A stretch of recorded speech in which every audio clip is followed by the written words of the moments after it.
Welcome students, आप सभी का स्वागत है प्राइम एग्रो क्लासेस की एक और नई क्लास में।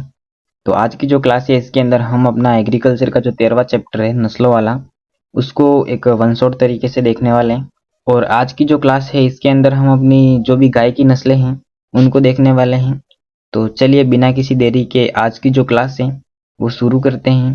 तो हम सबसे पहले गाय की नस्लों के बारे में बात करते हैं। तो हमारे भारत के अंदर NBAGR करनाल हरियाणा के अनुसार जो नस्लें हैं गाय की, वो 40 नस्लें मान्यता प्राप्त नस्लें हैं। ठीक है। और इसके बाद हमारे पास एक छोटी नस्ल है जिसको छोटे कद वाली जो नस्ल है उसको मिनिएचर गाय भी कहा जाता है। ठीक है। और ये जो है केरल के अंदर पाई जाती है। ठीक है। और NDRI द्वारा जो विकसित नस्लें हैं, जो संकर नस्लें हैं, वो कौन कौन सी हैं?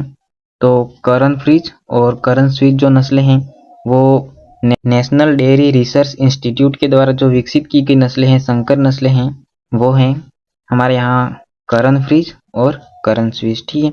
इसके बाद यहाँ पर गायों का जो है उपयोगिता के आधार पर वर्गीकरण किया गया है। तो वर्गीकरण किस प्रकार से किया गया है? तो यहाँ पर वर्गीकरण जो है वो 3 प्रकार से किया गया है। पहला है दुधारू नस्लें, इसके बाद द्विकाजी नस्लें और भारवाही नस्लें। ठीक है। तो दुधारू नस्लें कौन कौन सी हैं? तो यहाँ पर दुधारू नस्लों के अंदर साहिवाल है, सिंधी है, गिर है, राठी है और देवनी है। तो ये जो है साहिवाल, सिंधी, गिर, राठी और देवनी, ये हमारी दुधारू नस्लें हैं। इसके बाद द्विकाजी की बात करें तो द्विकाजी के अंदर थारपारकर, कांग्रेज, हरियाणा, अंगोल, देवली, मेवाती और ये जो है वो हमारी द्विकाजी नस्लें हैं। ठीक है। इसके बाद भारवाही नस्लें कौन कौन सी हैं? तो भारवाही नस्लें नागौरी, मालवी और अमृत महल, ये जो हैं वो भारवाही नस्लें हैं। ठीक है। तो अब हम जो है एक एक करके सारी नस्लों के बारे में देख लेते हैं, उनकी विशेषता क्या क्या है और इनकी क्या उपयोगिता है, उनके उत्पत्ति स्थान कौन कौन से हैं। तो चलिए सबसे पहले शुरू करते हैं गिर गाय से। तो गिर का उत्पत्ति स्थान कौन सा है? तो हमारी जो गिर नस्ल है उसका उत्पत्ति स्थान गुजरात का काठियावाड़ वन है। ठीक है। इसके बाद ये राजस्थान में कहाँ कहाँ पर पाई जाती है? तो राजस्थान के अंदर अजमेर और भीलवाड़ा जिले में ये पाई जाती है। इसके बाद इसकी विशेषता की बात करें तो यहाँ पर विशेषता के ऊपर ध्यान देना कि अपनी जो भी गाय की नस्लें हैं उनमें से कुछ विशेषताएं सबके अंदर कॉमन है और इनकी जो मेन विशेषताएं हैं वो यहाँ पर मैंने लिख रखी हैं। और जो बाकी कॉमन विशेषताएं वो आप सभी में एक जैसा लिख सकते हो। ठीक है। तो यहाँ पर इसकी कॉमन विशेषता कौन कौन सी है वे मैं बता देता हूँ। तो यहाँ पर जो है सभी अपनी गाय हैं, सबके ऊपर जो है कुबड़ उब निकला हुआ होता है। यानी किसी भी आप गाय की विशेषता पूछी जाए तो इसका कुबड़ उठा हुआ होता है, गल कंबल निकला हुआ होता है। ठीक है। तो यहाँ पर एक तो ये विशेषता हो गई। साथ ही आप यहाँ पर ये ऐड कर सकते हो कि अपनी जो भी गाय हैं सबका जो लगभग भार है, लगभग सबका जो भार है वो 400 किलोग्राम है और जो बैल हैं उनका लगभग भार आप 500 किलोग्राम लिख सकते हो। ठीक है। तो यहाँ पर 3-4 लाइनें जो है वो कॉमन है, आप लिख सकते हो। ठीक है। और इसके बाद जो मेन विशेषता है वो है इसका एक तो रंग यहाँ पर इसका किस प्रकार का रंग है? तो जो हमारे पास गिर है उसका रंग यहाँ पर लाल सफेद है, देख सकते हैं यहाँ पर लाल और सफेद रंग है इसका। इसके बाद इसके लटकते हुए लंबे कान हैं। ठीक है। छोड़ा, इसका जो माथा है वो छोड़ा और उभरा हुआ है। तो यहाँ पर इसकी ये विशेषता हो गई। इसके बाद उपयोगिता की बात करें तो उपयोगिता के अंदर इसका जो दूध उत्पादन है वो 1500 से 1800 लीटर प्रति ब्यात है और इसकी जो वसा है वो 4.5% इसमें इसके दूध में वसा पाई जाती है। ठीक है। इसके बाद हमारे पास यहाँ पर अगली नस्ल है थारपारकर। और थारपारकर का जो उत्पत्ति स्थान है वो पाकिस्तान का सिंध प्रांत है और इसमें भी थारपारकर क्षेत्र है वो इसका उत्पत्ति स्थान है। और राजस्थान के अंदर कहाँ कहाँ पर पाई जाती है? तो जो भी पाकिस्तान के समीपवर्ती जिले हैं उनमें पाई जाती है ये, जैसे जैसलमेर, बाड़मेर, जोधपुर जो है इसके अंदर थारपारकर नस्ल जो है वो पाई जाती है और ये द्विगाजी नस्ल है। ठीक है। इसके बाद इसकी विशेषता की बात करें तो विशेषता के अंदर हम क्या क्या लिख सकते हैं? जैसे अभी मैंने बताया इसका जो है कुबड़ उठा हुआ होता है, गल कंबल लटका हुआ होता है। ठीक है। इसके बाद इसका वजन जो है वो लिख सकते हैं, लेकिन उससे पहले आप इसकी जो कॉमन जो मेन विशेषता है वो सबसे पहले लिखना। जैसे इसका रंग सबसे पहले लिख देना कि रंग सफेद या धूसर होता है या फिर हल्का भूरा होता है, चौड़ा ललाट होता है और उठा हुआ कुबड़ होता है, यहाँ पर मैंने बता दिया। और इसका गल कंबल जो है वो लटका हुआ होता है। और गाय का जो भार है वो 380 से 400 लिख सकते हो। और जो बैल का भार है वो यहाँ पर 500 किलोग्राम जो है वो लिख सकते हो। ठीक है, तो इस प्रकार की इसकी विशेषता लिख देंगे। इसके बाद इसकी उपयोगिता की बात करें तो इसका दूध उत्पादन जो है वो 1600 से 2000 लीटर प्रति ब्यात होता है। और इसके जो बैल हैं वो जुताई के लिए उपयुक्त माने जाते हैं। ठीक है, इसके बाद हम थोड़ा सा आगे चलते हैं और अगली नस्ल को देख लेते हैं। अब हम बात करें हरियाणा नस्ल की, तो हरियाणा जो नस्ल है उसका उत्पत्ति स्थान अपना हरियाणा जो राज्य है वही उसका उत्पत्ति स्थान है। इसके बाद हम राजस्थान के अंदर बात करें तो राजस्थान के अंदर ये अलवर और भरतपुर जिले में पाई जाती है। ठीक है, इसकी विशेषताओं की बात करें तो ये जो है इसकी विशेषता देख लेते हैं। तो इसका जो रंग है वो सफ़ेद होता है, इसके कान छोटे होते हैं। ठीक है, छोटे कान होते हैं, थूथन काला होता है, सींग लंबे व पतले होते हैं। ठीक है, गल कंबल लटका हुआ होता है और इसका कुबड़ जो है वो उठा हुआ होता है। और इसका भार जो है वो 400 किलोग्राम होता है गाय का, और बैल का भार 500 किलोग्राम होता है। इस प्रकार से आप इसकी विशेषताएं लिख सकते हैं। इसके बाद इसकी उपयोगिता की बात करें तो इसका दूध उत्पादन जो है वो 1000 से 1500 लीटर प्रति ब्यात है। और इसकी बैलों की जो है वो खेती में उपयोग किया जाता है। ठीक है, तो इसके जो बैल हैं वो खेती के लिए उपयुक्त माने जाते हैं। तो यहाँ पर हमारा हरियाणा नस्ल भी फिनिश हो गई।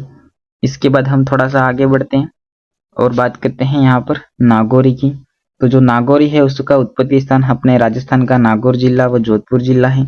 ठीक है, इसके बाद इसकी विशेषताओं की बात करें तो इसकी जो विशेषताएं हैं वो हैं, इसका जो रंग है वो सफेद होता है, शरीर सुगठित व शक्तिशाली दिखाई देता है, सींग अंदर की ओर मुड़े हुए होते हैं और गल कंबल लटका हुआ होता है, कुबड़ उठा हुआ होता है। ठीक है, इसके बाद इसके आप वजन लिख दीजिए।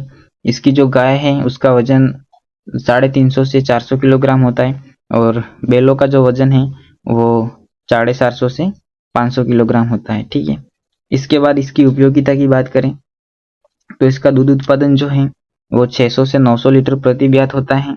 और बैल कृषि व गाड़ी खींचने के लिए सर्वश्रेष्ठ माने जाते हैं। यानी जो हमारी नागौरी नस्ल है वो एक तरीके से भारवाही नस्ल है। ठीक है, इसके बाद हम बढ़ते हैं अगली नस्ल पर। तो यहाँ पर हमारे पास है अगली नस्ल मालवी। और मालवी का जो उत्पत्ति स्थान है वो मध्य प्रदेश का मालवा क्षेत्र माना जाता है। और राजस्थान के अंदर बात करें तो राजस्थान में चित्तौड़गढ़, बांसवाड़ा और झालावाड़ जिलों में ये पाई जाती है। और इसकी विशेषताओं की बात की जाए तो यहाँ पर इसका जो रंग है वो लोहा या धूसर प्रकार का रंग होता है, गठीला व छोटा शरीर होता है इसका। ठीक है, यानी मध्यम आकार का शरीर होता है। इसके कान छोटे व चौकन्ने होते हैं, यानी खरगोश की तरह आप देख सकते हैं, छोटे और चौकन्ने होते हैं। इसके सींग जो है वो अंदर की तरफ मुड़े हुए होते हैं, गल कंबल लटका हुआ होता है और इसका कुबड़ जो है वो उठा हुआ होता है। ठीक है, इसके वजन की बात करें तो इसमें गाय का वजन 350 से 400 किलोग्राम होता है और इसके जो बैल हैं उसका वजन 400 से 450 किलोग्राम होता है। ठीक है, इसकी उपयोगिता की बात करें तो इसका जो दूध उत्पादन है वो 700 से 900 लीटर प्रति ब्यात होता है। और इसके जो बैल हैं वो कृषि कार्यों के लिए उपयुक्त माने जाते हैं। ठीक है, इसके बाद हम बात करते हैं अगली नस्ल के बारे में। तो यहाँ पर हमारे पास अगली नस्ल है मेवाती। तो मेवाती का जो उत्पत्ति स्थान है वो मेवात क्षेत्र है। ठीक है, ये राजस्थान और हरियाणा के मध्य जो मेवात क्षेत्र आता है वो इसका उत्पत्ति स्थान है। और राजस्थान की बात करें तो राजस्थान में अलवर और भरतपुर के अंदर ये पाई जाती है। इसके बाद इसकी विशेषताओं की बात करें तो इसका जो रंग है वो सफेद होता है, सिर व कंधे पर हल्का कालापन दिखाई देता है और सींग पीछे की तरफ मुड़े हुए होते हैं, यहाँ पर देख सकते हैं। तो यहाँ पर मेवाती के जो सींग हैं वो पीछे की तरफ मुड़े हुए होते हैं। इसका गल कंबल लटका हुआ होता है, कुबड़ उठा हुआ होता है। और इसका वजन कितना होता है तो जो गाय का वजन है वो 350 से 400 किलोग्राम लिख सकते हैं आप। और इसके बैलों का जो वजन है वो 450 किलोग्राम आप लिख सकते हैं। ठीक है, इसके बाद इसकी उपयोगिता की बात करें तो इसकी उपयोगिता जो है वो दूध उत्पादन 800 से 1000 लीटर प्रति ब्यात होता है और इसके बैलों का उपयोग कृषि कार्यों में किया जाता है। ठीक है, इसके बाद हम थोड़ा सा और आगे बढ़ते हैं और यहाँ पर हमारे पास अगली नस्ल है राठी। तो राठी का जो उत्पत्ति स्थान है वो राजस्थान का पश्चिमी क्षेत्र है। पश्चिमी क्षेत्र में कौन कौन से जिले आते हैं यहाँ पर? जैसलमेर, बीकानेर और श्रीगंगानगर जिलों में ये पाई जाती हैं। ठीक है, इसके बाद इसकी विशेषता की बात करें तो विशेषता के अंदर आप यहाँ पर सबसे पहले तो इसका रंग कैसा है वो लिखना है। तो इसका रंग सफेद लाल धब्बेदार त्वचा होती है। ठीक है, और इसकी जो त्वचा है वो ढीली होती है और बड़ा गलकंबल इसका लटका हुआ होता है, कुबड़ उठा हुआ होता है। इसके सींग जो है वो छोटे व मोटे प्रकार के होते हैं, छोटे और मोटे प्रकार के होते हैं। कान लटके हुए होते हैं। इसका जो अयन है वो बड़े होते हैं, विकसित होते हैं। इसके बाद आप इसका वजन लिख सकते हैं।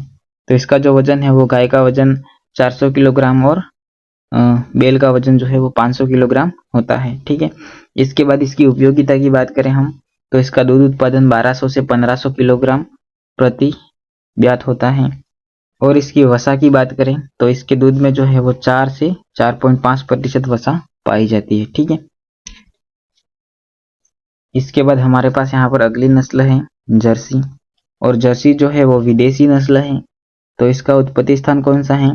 तो इसका जो उत्पत्ति स्थान है वो इंग्लिश चैनल का जर्सी द्वीप समूह है, यानी इंग्लैंड जो है वो इसका उत्पत्ति स्थान है। ठीक है, इसके बाद हम बात करते हैं इसकी विशेषताओं की। तो इसकी विशेषता क्या है? इसका बादामी या हल्का लाल रंग होता है, कुबड़ रहित होती है। इसकी मेन विशेषता यहाँ पर ध्यान रखना, ये जो है ये कुबड़ रहित होती है, इसमें कुबड़ नहीं पाया जाता है। इसका चेहरा जो है वो चौड़ा होता है और सुविकसित अयन पाए जाते हैं।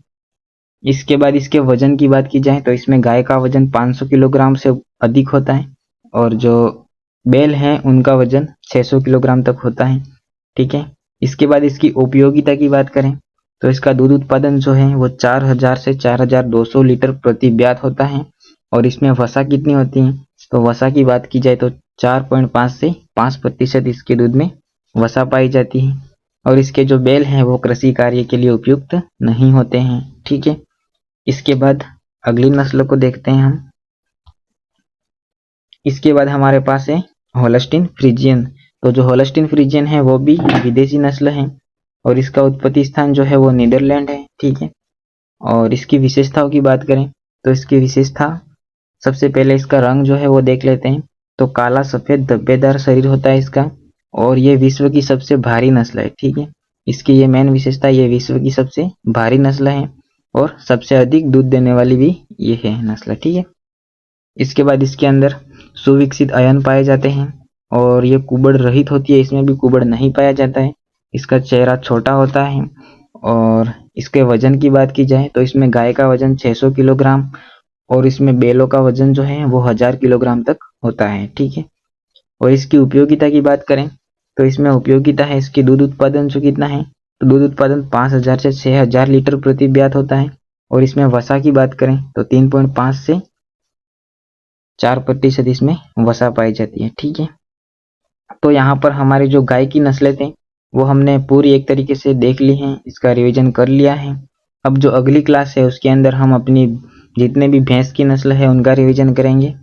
और अगर आप लोगों को क्लास जो है वो पसंद आई हो तो लाइक शेयर जरूर से कर देना, अपने दोस्तों में शेयर करना मत भूलना, चैनल को सब्सक्राइब भी जरूर से कर देना। अब मिलते हैं नेक्स्ट क्लास में, तब तक के लिए जय हिंद, वंदे मातरम।